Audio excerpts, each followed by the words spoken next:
Hey everybody, Pastor Gary here again. It is Wednesday, so wanted to connect with you again by this video. Hope you guys are doing well, you're safe and healthy and all that. We continue to pray for you. The staff sends their greetings and looking forward to getting back together again at church. I'm encouraged. It sounds like the states are preparing now to open up for business, which for us that means the end of this season is near. Obviously, they're going to go slow, so not really sure how that will impact our services and how soon. They're going to do it slowly and carefully, but we are waiting to hear about how California is going to handle the details of that. By the way, there is some good news. The Hormel Meat Company, the ones that make Spam, they actually made their first batch of Spam in 1937, and due to consumer hoarding, they've decided to go ahead and make a second batch now. So there's lots of Spam going to be back on the shelves again if you're worried about that. Okay, look, I miss your faces. I miss your friendship. I miss your laughter in a big way. I'll tell you, trying to tell jokes on Sunday morning to a silent building is damaging my sense of humor. So we need to get this thing resolved as quickly as possible. Okay. Some quick reminders on what's happening as this season drags on. Some people we're starting to hear about some people that are being in need, and so I want to remind you, if you need anything, if you need groceries or things like that, we do have some resources, and so please call on us. We have some means to be able to help. The staff is here again from 9 to 3, Monday to Thursday. If you need someone to talk to, you just want to pray with somebody. And we still have a supply of masks. So if you need masks to go out and all that, we have a supply and you can stop in. It's been great seeing a lot of folks that have stopped by and said hello as they picked up their masks as well. Continue to send in your prayer requests. We pray as a staff for you guys individually and personally. And thank you again for all of your generous giving. You guys have always been amazing in that regard, and you continue to be faithful, for which we are very grateful. You can continue, as always, to drop it off here at church or mail it in or avail yourself of the online giving on our website. So we're going to continue to stream our services Wednesday at 7. The youth meet on Thursday nights at 7 with a stream service as well. And then Sunday at 10:30, and that's been really wonderful, been a lot of fun. But this week, we're adding a second service. I know a lot of folks get up earlier than 10:30 in time for church, and so we're going to go ahead and restart the 8:30 service online. So now there'll be 8:30 and 10:30, and so the early folks now have got actually a service ready to go on Sunday morning. Also, we're going to restart a couple of meetings. The Disciples of Integrity that usually meet on Thursday at 7 and the Finding Freedom meeting at 7 o'clock on Fridays are now going to be meeting online through the Zoom technology. So you can email Tony at ccsantee.com or call the church office if you want to join in. You get some meeting codes and then you can log in and continue to be part of that group. The website has more fun things to do for the kids and all that, music videos and printable sheets and all that. We do want to continue to encourage you to send in your pictures of what you're up to during this season. There were some really great ones this last week, so maybe you didn't get yours in time. If you didn't, go ahead and send it in. Or if you've got something new you want to show us, it's a lot of fun, and people are really enjoying those pictures. So that's what's happening in regards to the practical things. Let me just share with you a little perspective, though, I think, on this season, something I really hadn't thought much about.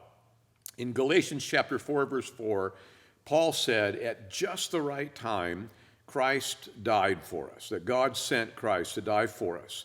In other words, when Christ came the first time, God's timing was sovereignly perfect in terms of God's strategy to get the message of Christ's forgiveness to the world.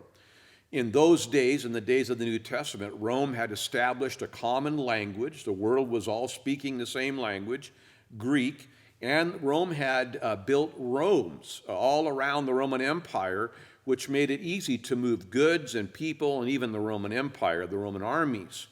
Well, when the gospel finally launched after Christ's death and resurrection, the book of Acts began to unfold.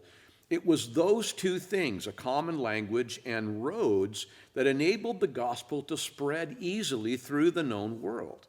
And so history, in some ways, is repeating itself. I know that, like you, I prayed for revival. I prayed for an awakening in America. And it looks as though God is getting people the gospel, even though they found it difficult to make their way to church. Now, I don't think God caused this virus, but I think God is big enough to use it. And this shutdown is a sort of a Romans 8:28, working everything for good, working everything for God's eternal purposes situation. Let me read you a verse from Matthew 24, verse 14. It says, "And the gospel of this kingdom will be preached in all the world as a witness to all the nations, and then the end will come." So Jesus said that the gospel would go around the world, and then he would return. Now, we know from the book of Revelation that God is going to use angels in the tribulation period because the conditions are so difficult, but he will employ supernatural means to get the gospel out.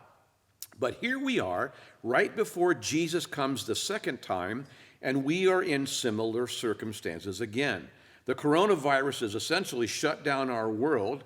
God has put the world on a timeout, if you will. People are forced to stay home, forced to think, if you will. And then for the first time in human history, really, and the first time definitely in our generation, at the same time, there is the same things going on that were happening in the days of the New Testament. First time in history, we have a global platform of the internet, like it was, at least in similar fashion as it was in the days of the New Testament. We're speaking the same language, the language of technology, the language of computers, and we have a new road, the road of the internet, that is spreading the gospel easily around the world. It's made the gospel easy to communicate and spread. All you need is an iPhone.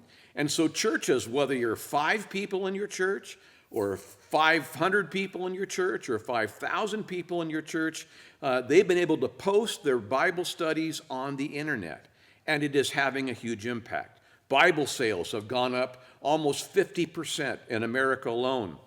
Muslims are coming to Christ in record numbers. And ironically, the country where the gospel is in some ways spreading the fastest because of online resources is in Iran, where the doors, if you will, are closed. And here in America, people are tuning into Christian services like never before. They're hearing the word, and close to 60% of Americans say that they have been tuning in to online Christian services. This, in some ways, could be the beginning of the Great Awakening. And here at Calvary Chapel Santee, we've seen an incredible increase in people tuning in to our online service. Between 3,000 and 5,000 people every week have been watching the Sunday services, and we've even had records and responses of people that have come to Christ. Now, how much longer it's going to go on, I don't know. But God in his mercy continues to reach into this world that they might hear the good news of Christ and be saved. And so let me remind you, on Sunday, before the services start, text the people in your life that you love that don't know Christ and say, hey, click on this link or go to this website or tune in. You might really enjoy it. You never know what God might be doing in somebody's life. Anyway, these are exciting times. Boy, do we miss you guys, but be encouraged. Looks like the season is almost over. We'll be back together again worshiping in our building. But God bless you this week. May the Lord bless you and your family. See you soon.